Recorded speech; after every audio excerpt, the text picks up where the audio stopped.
I now give the floor to His Excellency Sergey Lavrov, Minister for Foreign Affairs of the Russian Federation.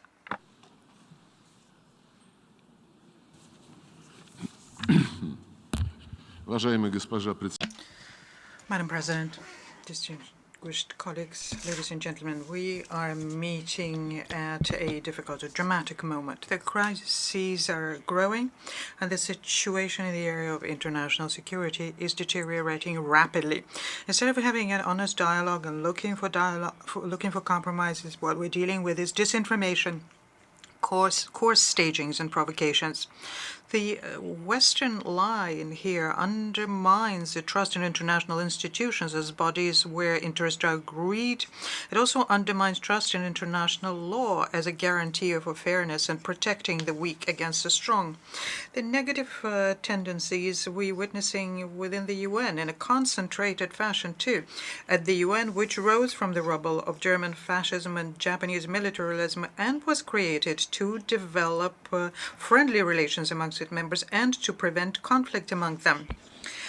The future of the world order is being decided today, and it is clear to any impartial objective. The question is whether or not it is going to be the kind of order with one hegemon at the head of it, making everyone else living, following his notorious rules of benefit to that hegemon only, or are we going to have a democratic, fair world without blackmail and without setting fear into the unwanted, without neo-Nazism and neo-colonialism? We made a firm choice for the latter, and together with partners and like-minded people, calling upon everyone to work for its implementation. What is receding into the past is a unipolar model of world development which served the interests of the 1 golden billion, and its overconsumption level came from the resources of Asia, Africa, and Latin America. Today, we're witnessing sovereign states ready to defend their national interests, and this results in the creation of an equal, socially oriented, and sustainable multipolar architecture. But the objective geopolitical processes are being seen by Washington and fully subjugated to it. The elites of Western countries are considered by them as a threat to their dominating position. The United States and allies want to stop the march of history. At some point in the past, declaring that they were victorious in the Cold War, Washington erected themselves into an almost envoy of God on earth, without any obligations, but only the sacred right to act with impunity wherever they want. And this can be done anywhere against any state, especially if they're somehow displeased the self-proclaimed masters of the world. We do recall the wars of aggressions very far from American shores in Yugoslavia, in Iraq, and Libya, which claimed many hundred thousands of peaceful lives. Were the truly legitimate interests of the West were impacted in any one of those countries? Was English banned or any other language of NATO countries banned there? Mass media, culture? Were the Anglo-Saxons declared to be subhuman, or heavy weaponry was used against them? So what is the outcome of the adventurism of the United States in the Middle East? Has a human rights situation improved? Is the rule of law better? The socioeconomic situation may perhaps stabilized, or people's livelihood is better? Name a country where Washington interfered by force and where, as a result of that, life improved. Trying to restore a one-polar model under the slogan of a rules-based order, West is introducing dividing lines everywhere along the lines of a confrontation between blocs. You're either with us or against us. There is no third option possible. There are no compromises. Continuing with the course to spread NATO to the east and bringing the military infrastructure of NATO to the borders of Russia, the United States now have the goal of subjugating the Asian areas. At the June summit of NATO in Madrid, this self-proclaimed defensive alliance declared the indivisible security of Euro-Atlantic and India and Pacific. And under the slogan of India-Pacific strategies, closed formats are being created, and they undermine what has been built under the ASEAN for decades, namely an open and inclusive regional architecture. And in addition to that, they're playing with fire around Taiwan. On top of that, they're promising military support to Taiwan. Clearly, the notorious Monroe Doctrine is becoming global in scope. Washington is trying to turn the entire world into its own backyard. And the way of doing this is through unlawful unilateral sanctions, which have been for many years used in violation of the Charter and used as a tool of political blackmail. The cynicism here is obvious because these restrictions hit civilians. They prevent them from getting access to basic goods, including medication, vaccines, and food. An egregious example we have here is the American blockade of Cuba, more than 60 years old. The General Assembly has been for a long time and insistently demanding that be immediately lifted, and this is being done by the absolute majority of voices. The Secretary General, whose duty include helping implement General Assembly decisions, must, of course, pay special attention to this issue. The Secretary General has a special role also in mobilizing efforts to overcome food and energy crises, which resulted in the wake of an out-of-control money emission in the United States and the European Union during the pandemic, and as a result of irresponsible, unprofessional acts by the European Union in the hydrocarbon fuel markets. Despite common sense, Washington and Brussels compounded the situation when they announced economic war against Russia. As a result, there is a growing price on foodstuffs, fertilizers, oil, and gas. We welcome the efforts made by the Secretary General when they helped arrive at the Istanbul agreements on the 24th of June, but they need to be implemented. But so far, the ships with the Ukrainian grain go somewhere, but not into the poorest countries, on the one hand. On the other hand, the impediments by US and EU, the financial and logistical impediments against our grain and fertilizers have not been lifted. Furthermore, for several weeks, we have been saying that about 300,000 tons of fertilizer are being held up in European ports, and we have been proposing that they be forwarded free of charge to the needy countries in Africa. But the European Union is not heeding this. The official Russophobia in the West is unprecedented now. The scope is grotesque. They're not shying away from declaring the intent to inflict the military defeat on our country, but also to destroy and fracture Russia. In other words, what they want to do is to remove from the global map a geopolitical entity which has become all too independent. So how have Russia in the recent decades been infringing on the interests of our opponents? Is it that we cannot be forgiven for making possible the military and strategic détente in the 1980s and 1990s because of my country's position? Or is it that we voluntarily dissolved the Warsaw Treaty Organization and thus removed the reason for NATO's being? Is it that we supported the reunification of Germany without any preconditions and against the position of London and Paris? That we withdrew our military from Europe, Asia, from Latin America? That we recognized the independence of former Soviet republics? That we believed the promises of Western leaders not to expand, not by an inch of NATO in the East, but when it started, agreed to basically legitimize it through signing a founding act between Russia and NATO? Did we infringe on the interests of the West when we warned them that it was unacceptable to bring closer a threatening military infrastructure, bring it closer to our borders? The arrogance of the West, the American exclusivity, have become particularly destructive after the end of the Cold War. Already in 1991, the Deputy Chief of Pentagon, Paul Wolfowitz, in his conversation with the NATO Commander Europe, Wesley Clark, stated openly that, I quote, "After the end of the Cold War, we can use our military without any fear of reprisal. We have 5, maybe 10 years so as to clean out the surrogate Soviet regimes, such as Iraq and Syria, until such time as there is a new superpower who can challenge us. End of quote. And I am convinced that at some point in someone's memoirs, we will find out how the American strategy was being developed as regards Ukraine. But even so, Washington's plans in this regard are obvious in any event.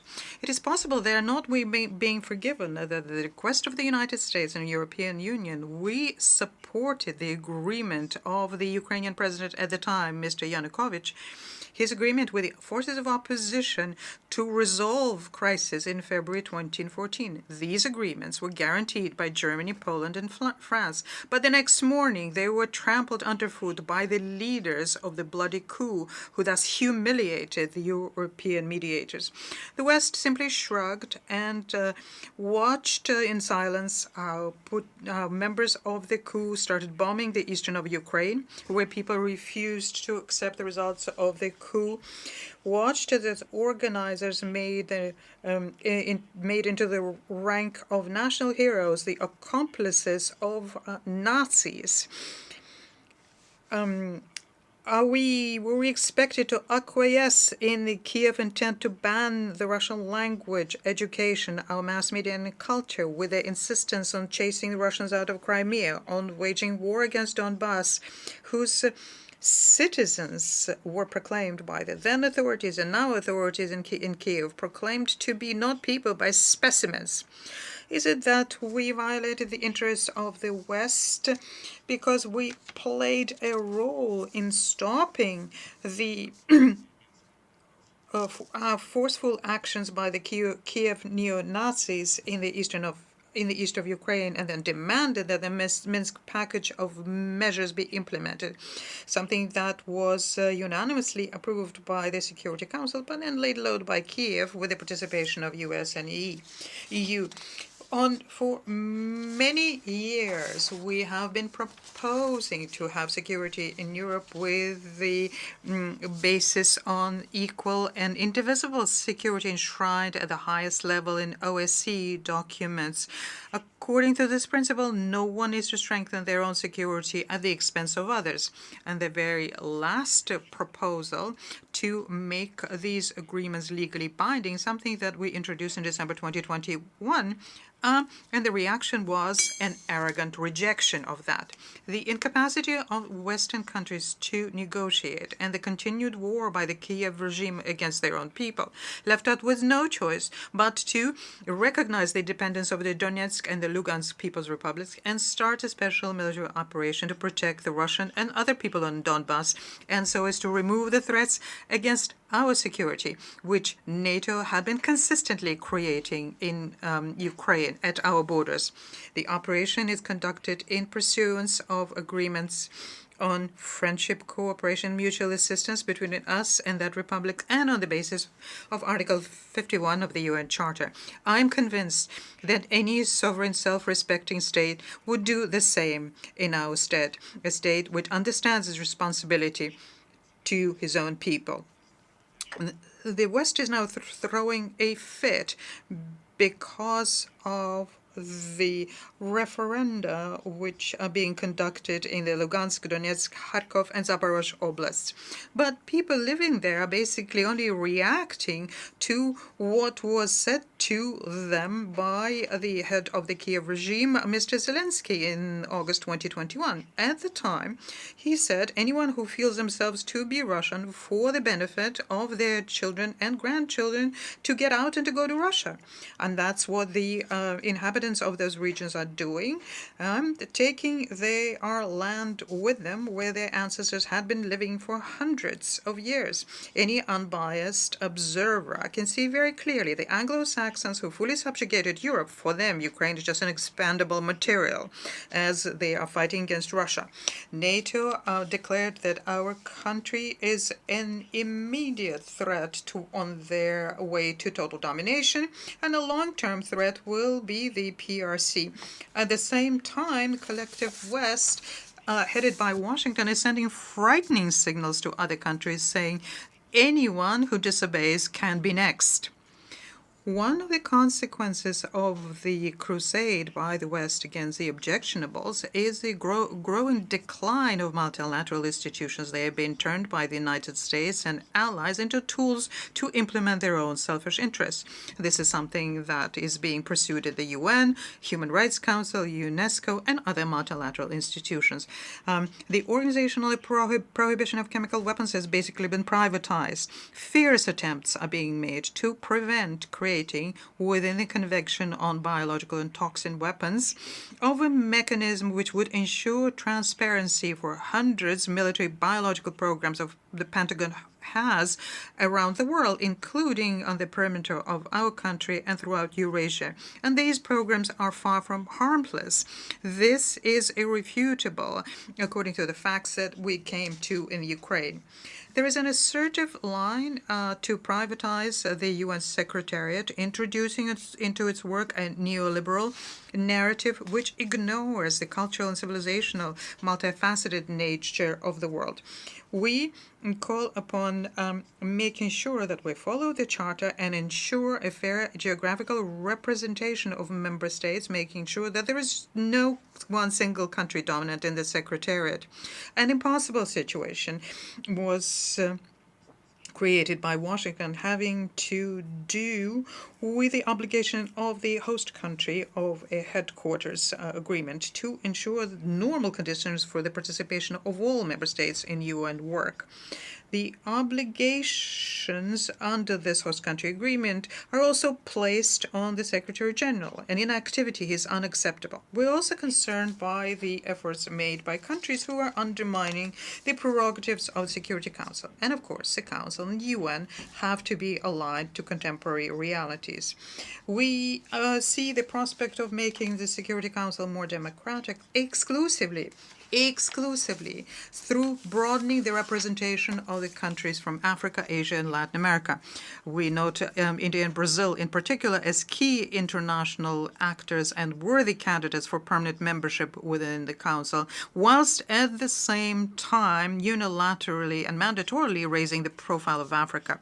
It is very important today to make sure that all member states unequivocally, without reservations, reaffirm their commitment to the purposes and principles of the Charter as a first and necessary step to restore collective responsibility for the fate of humankind. And that was the reason why in July 2021 a group of friends to support the Charter was created. And co-sponsor of the group was Russia, and it now counts 20 countries. The goal here is to make sure that there is strict abiding with universal norms of international law to counterbalance unilateral approaches, and we call upon everyone to join in. And in this context, great potential is possessed by such organizations as the Non-Aligned Movement, BRICS, SCO, and ASEAN. The Western colleagues are very aggressive in imposing their understanding of democracy as a way of organizing life to all countries, categorically do not want to be guided by democratic norms in international affairs. And a very good example, the situation in Ukraine. Again, it would seem to be that Russia justified its position, has been justifying it for years, and with the West said they disagree. Okay, well, let other members of the international community decide for themselves what their position would be, on the side of one, on the side of others, or neutral. That's what happens in democracies when politicians opposing each other defend their viewpoints and try to convey it to others. But the United States and allies do not give the freedom of choice to anyone. They threaten to twist the arms of anyone who dares think for themselves, and demand by threats that countries join in with anti-Russian sanctions. That doesn't work very well, but it is very clear that these acts by United States and its satellites is not democracy. It's pure, unadulterated dictatorship or an attempt to impose it. We're left with a strong impression that the Washington and subjugated Europe are trying to keep their disappearing hegemony using prohibited means. Diplomacy constantly is being replaced by illegal sanctions against competitors in economics, sports, information area, culture, and generally in contacts with people. Let's turn to the problem with visas for delegates for international meetings in New York, Geneva, Vienna, and Paris. There also we see the desire to remove competition, make sure that alternative viewpoints do not come into multilateral discussions. I am convinced that we need to protect the UN and scrape everything that's confrontational and superficial from there and give it back its reputation and an honest platform to seek for balance for all member states. And this is the approach that we're guided up when we put forward our national initiatives. It is of principal importance to make sure that we have a comprehensive ban on the deployment of weapons in space, and this is the reason for the Russia-China draft international treaty considered by the Conference on Disarmament. It's particularly important to protect our cyberspace within the open-ended working group of the General Assembly on the agreements on how to protect international security and to use a special committee for universal convention on how to counter the use of ICT for criminal purposes. We continue supporting Office on Counterterrorism and other anti-terrorist entities within the UN, and we go to continue develop relationships between the UN, CSTO, Eurasian Economic Union, CIS, so as to pool our efforts in the greater Eurasia. We call for an enhanced work on overcoming regional conflicts. We think that the priority here is to overcome the impasse in creating an independent Palestinian state, restoring restoring the state of Iraq and Libya destroyed by NATO aggression, neutralize the threats to Syria, having a sustainable process of national conciliation in Yemen, overcoming the heavy burden of NATO presence in Afghanistan. And we are working on restoring the original JCPOA on Iran nuclear program, ensuring the comprehensive settlement on the Korean Peninsula. Many conflict situations in Africa require that we reject the temptation to play a zero-sum game there and that outside players consolidate around the initiatives by the African Union. We are concerned by the situation in Kosovo, Bosnia-Herzegovina, where the United States and the EU are stubbornly leading to the destruction of the international legal basis as we currently have it in Resolution 1244 and the Dayton Peaceful Agreement. Madam President, at times like these, it's natural to seek wisdom from our predecessors. So in the pithy expression of the former Secretary General Dag Hammarskjöld, who remembered the horrors of World War, he said, and I quote, "The UN wasn't created to take mankind to paradise, but rather to save humanity from hell." These are very topical words. They call upon us to understand our individual and collective responsibility for creating conditions for a peaceful and harmonious development for our future generations, and everyone need to show political will for that.